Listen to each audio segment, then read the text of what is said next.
Hello students, welcome to my channel science by Ekta ma'am. इन दिनों हम कर रहे हैं मैथमेटिक्स, क्योंकि हाफ ईयरली एग्जाम्स हैं हमारे, उनका रिवीजन कर रहे हैं। तो आज उसी श्रृंखला में हम आगे बढ़ते हैं और हमारा जो ज्योमेट्री का चैप्टर है सर्कल्स, उसका रिवीजन विद इम्पोर्टेंट क्वेश्चंस आज हम कंप्लीट करते हैं। देखिए, ये जो चैप्टर है हमारा सर्कल्स, इसके अंदर से जो इम्पोर्टेंट क्वेश्चंस पूछे जाते हैं, आज हम केवल उन्हीं की बात करेंगे।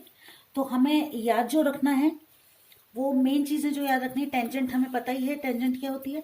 तो देखो, tangent to a circle is a line that intersects the circle at only one point. Tangent जो है वो सर्कल को छूकर जाने वाली स्पर्श रेखा जिसे हम कह सकते हैं, ठीक है ना। और किसी बिंदु से केवल एक ही टेंजेंट खींचा जा सकता है, ये आपको याद रखना है, फिलिप्स में पूछा जा सकता है। अब हम आते हैं हमारी एक्सरसाइज पर, और एक्सरसाइज से पहले हम कंप्लीट करते हैं थ्योरम 10.1, जो कि एक इंपॉर्टेंट थ्योरम है कि the tangent at any point of a circle is perpendicular to the radius through the point of contact. कि जो टेंजेंट खींची जा रही है सर्कल के किसी पॉइंट पर, वो परपेंडिकुलर होती है टू द रेडियस के according through the point of contact, जहां पर भी वो किसको जो सर्कल से छूती हुई जा रही है उस लाइन को टच कर रही है। देखिए, यहाँ पर ये जो थ्योरम है ये हमें बता रही है कि एक सर्कल है हमारे पास। तो हम ये मान लेते हैं कि मान लो ये एक सर्कल है और ये लाइन इसको छूकर जा रही है, ठीक है ना।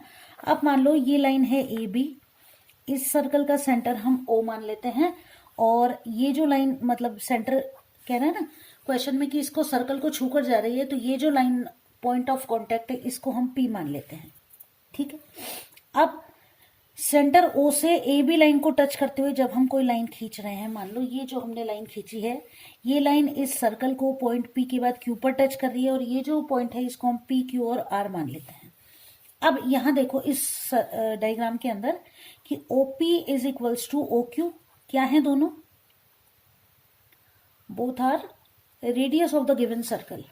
लेकिन हम अगर ये लिखें कि ओ आर की लेंथ क्या होगी, तो वो किसके बराबर होगी, O Q plus Q R के बराबर होगी। और अगर इनको हम कंपेयर करें ओपी से, तो हम ये कह सकते हैं कि ओपी की जो लेंथ है वो किससे कम है, O Q plus Q R से कम है। सही बात है, क्योंकि वो इसके यहां से यहां तक प्लस इस लेंथ के भी बराबर होगा, है ना। यानी कि ओपी की जो लेंथ होगी वो उस लाइन से छोटी होगी जो कि सेंटर ओ को लाइन ए बी से मिला रही है। सही है, तो हम ये लिख सकते हैं कि among all the line segments, इस थ्योरम को कैसे प्रूव करेंगे कि among all the line segments which among all the line segments which join point O to any point on AB is the shortest one and perpendicular on AB। सही है कि ये जो लाइन सेगमेंट है, जितने भी लाइन सेगमेंट जो कि O को AB से मिलाएंगे, उसमें जो शॉर्टेस्ट होगी यानी सबसे छोटी होगी वो किस पर परपेंडिकुलर होगी, AB पर परपेंडिकुलर होगी। इस तरह हम इस थ्योरम को प्रूव कर सकते हैं। इंपॉर्टेंट थ्योरम थी इसलिए हमने इसको कंप्लीट कर लिया। आगे देखो एक्सरसाइज 10.1 की इंपॉर्टेंट क्वेश्चंस। पहला question, how many tangents can a circle can have. तो एक सर्कल की कितनी भी टेंजेंट कितने भी पॉइंट से खींची जा सकती है, तो इसका आंसर हो जाएगा इन्फिनेटिव। क्लियर है, tangents to a circle intersect it in, एक टेंजेंट कितनी जगह, केवल एक जगह ही, तो इसका आंसर आ जाएगा 1। A line intersecting a circle in 2 points, वो लाइन जो कि सर्कल को 2 हिस्सों पर काटती है उसे कहते हैं सीकेंट, SECANT, ठीक है। A circle can have dash parallel tangents at the most, circle पर टेंजेंट्स केवल 2, पैरेलल जो होंगे वो 2 ही होंगे, है ना। The common point of a tangent to a circle and the circle is called, to a circle and the circle is called, तो ये हो जाएगा point of contact। Important question आ गया अगला, क्वेश्चन नंबर 3। ये एक इंपॉर्टेंट क्वेश्चन देखो कि अ टेंजेंट पी क्यू, ये आपने सर्कल बना लिया, एक टेंजेंट है पी क्यू जो कि, तो मान लो ये टेंजेंट हो गई हमारी पी क्यू, है ना, ये पी हो गई और ये क्यू हो गई, इसको टच करते हुए जा रही है। At point P of a circle, तो पी पर 5 सेंटीमीटर से मिल रही है, सेंटर ओ है इसका, ये पॉइंट पी जो है इसकी लेंथ हो गई कितनी 5 सेंटीमीटर, ओ को हम क्यू से मिला देते हैं through the centre O at a point Q, so that O Q is equals to, O Q की जो लेंथ है ये आपको कितनी दे रखी है 12 सेंटीमीटर दे रखी है। Find the length of P Q, this has to be find out. ठीक है, तो आप देखो सीधा सीधे दिखाई दे रहा है, ये हमारा राइट एंगल ट्राइंगल हो गया, राइट एंगल ट्राइंगल का ये बेस हो गया, और ये क्या हो गया हाइपोटेनियस, और ये क्या चीज है सीधी लाइन जा रही है, यानी कि ये क्या हो गया इसका परपेंडिकुलर, है ना। इनको ये एक क्वेश्चन जरूर आता है एग्जाम में, तो इनमें आपको ये ध्यान रखना है बस कि आपको बेस फाइंड आउट करना है कि परपेंडिकुलर फाइंड आउट करना है। तो अकॉर्डिंग टू थेल्स थ्योरम हम क्या लिख सकते हैं कि ओ क्यू का स्क्वायर जो है ये इक्वल है किसके पी क्यू के स्क्वायर के प्लस ओ पी के स्क्वायर के। ओ क्यू हमें दिया हुआ है 12 का स्क्वायर, पी क्यू हमारे पास नहीं है, प्लस ओ पी का स्क्वायर हो गया 5 का स्क्वायर। हमें फाइंड आउट करना है पी क्यू का स्क्वायर जो हो जाएगा 144 माइनस 25। 144 में से 25 को लेस करेंगे 119 आ जाएगा। 119 किसी नंबर का रूट नहीं है तो हम लिख देंगे P Q is equals to under root 119 centimetre, अगर यूनिट दी हुई है तो हम सेंटीमीटर लगा देंगे। ये हो गया हमारा एक्सरसाइज 10.1 का काम कंप्लीट। अब हम आगे बढ़ते हैं और सॉल्व करते हैं एक्सरसाइज नंबर 10.2।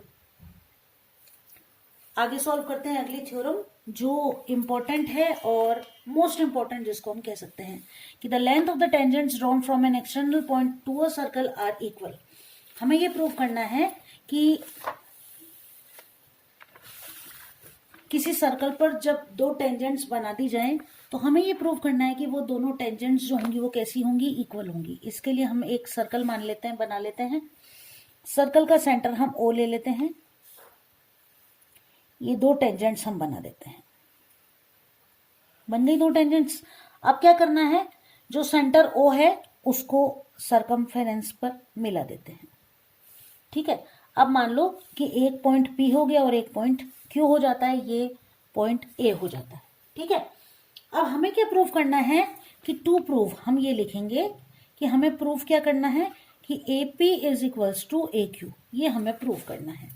अब इस टेंजेंट्स का जो डायग्राम है इसमें आप ये देखो कि ए क्यू ये पॉइंट क्यू पर टेंजेंट हो गई और ए पी पॉइंट पी पर टेंजेंट हो गई। अब देखो हम क्या क्या प्रूव करने के लिए, पहली चीज O P is equals to O Q, क्या है दोनों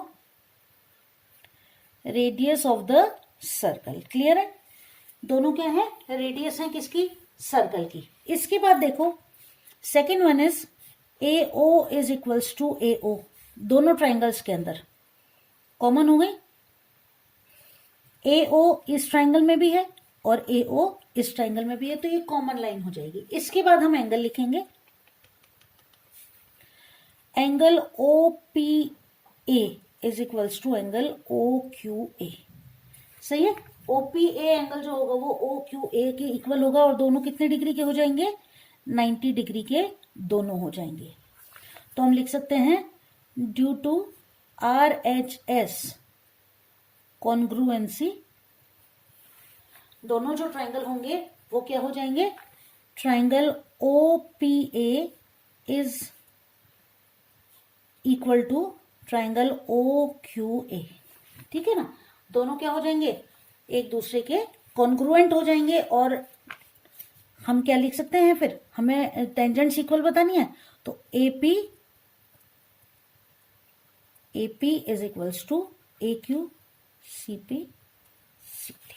ये हो गया हमारा थ्योरम प्रूफ, जो कि एक इंपॉर्टेंट थ्योरम है और हम ये मान के चलते हैं कि एग्जाम में हमसे पूछा जा सकता है। क्लियर है, चलो अब आगे करते हैं एक्सरसाइज नंबर 10.2 को सॉल्व।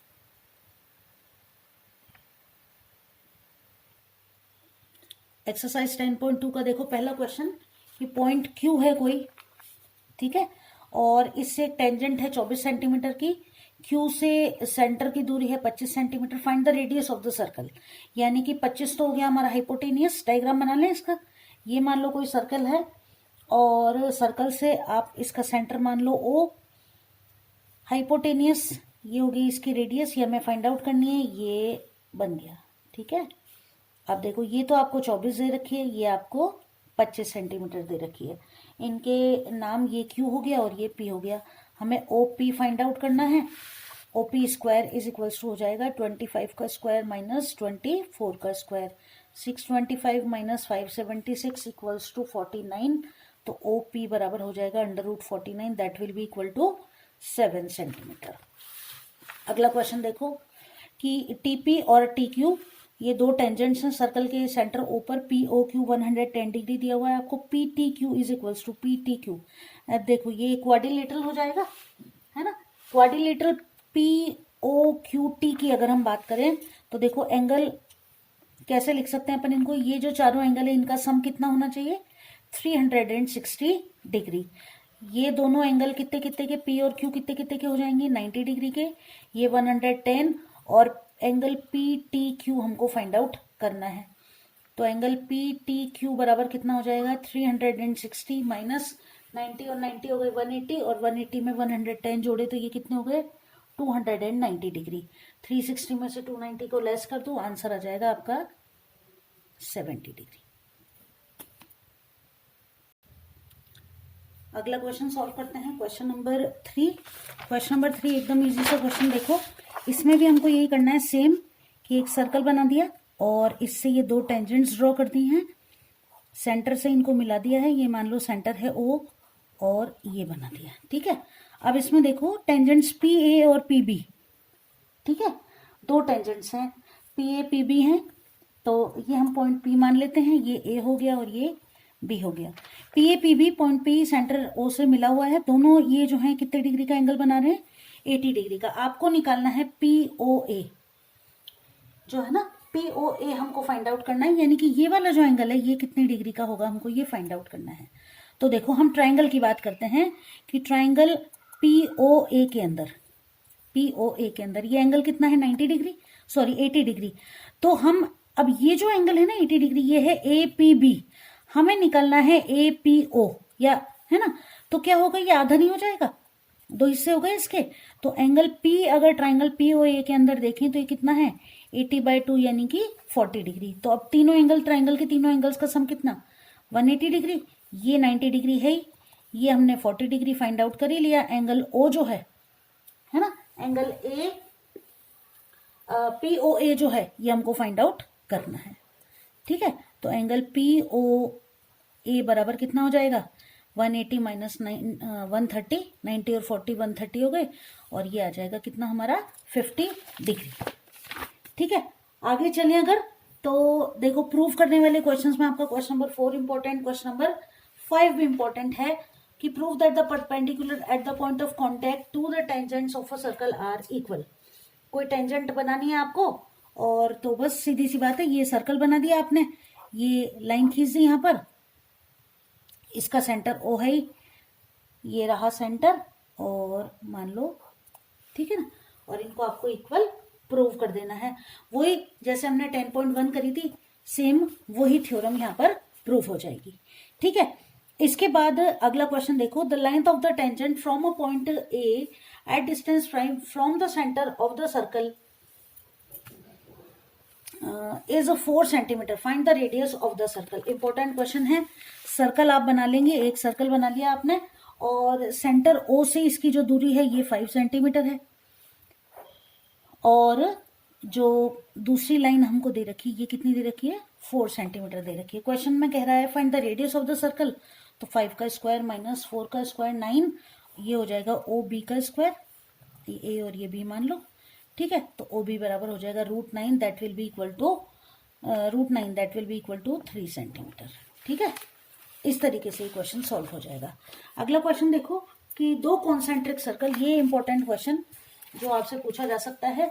दो कॉन्सेंट्रिक सर्कल हैं। कॉन्सेंट्रिक सर्कल हमें पता है ऐसे सर्कल जिनका सेंटर सेम होता है और रेडियस अलग अलग होती है। दो कॉन्सेंट्रिक सर्कल हैं, मान लो ये ओ सेंटर हो गया, ये पी पॉइंट पर इसको मिल रहा है और ये लाइन जो है ये ए बी। आगे कह रहा है ये कि रेडियस 5 और 3 सेंटीमीटर, तो ये जो रेडियस होगी ये तो कितनी हो जाएगी 3 सेंटीमीटर और बड़ी वाली जो रेडियस होगी ये वाली ये कितनी हो जाएगी 5 सेंटीमीटर। आगे कह रहा है find the length of the chord of the larger circle. ये कॉर्ड है, यानी कि हमें ए बी की लेंथ निकालनी है। तो ए बी बराबर हो जाएगा A P plus B P, है ना। अब कैसे निकालें, पहले ए पी निकालें। तो ए पी का स्क्वायर बराबर कितना हो जाएगा, ये परपेंडिकुलर हो गया, 5 का स्क्वायर माइनस 3 का स्क्वायर 25 माइनस 9 ये हो गए 16, यानी कि ए पी बराबर हो जाएगा √16 दैट इज 4 सेंटीमीटर। ये 4 है तो ये भी 4 होगा क्योंकि ये सेंटर पर है। तो 4 + 4 क्या आंसर आ जाएगा हमारा, 8 सेंटीमीटर हमारा आंसर आ जाएगा। ठीक है, इसके बाद आपको करना यह है कि अगले क्वेश्चन में क्वेश्चन नंबर 8 को एक बार अच्छे से तैयार कर लो। देखो एकदम इजी सा क्वेश्चन है। इसके अंदर टेंजेंट्स इक्वल लेंथ की होती है। A P is equals to A S हो जाएगा, B P is equals to B Q, Q C is equals to C R, और R D R is equals to D S.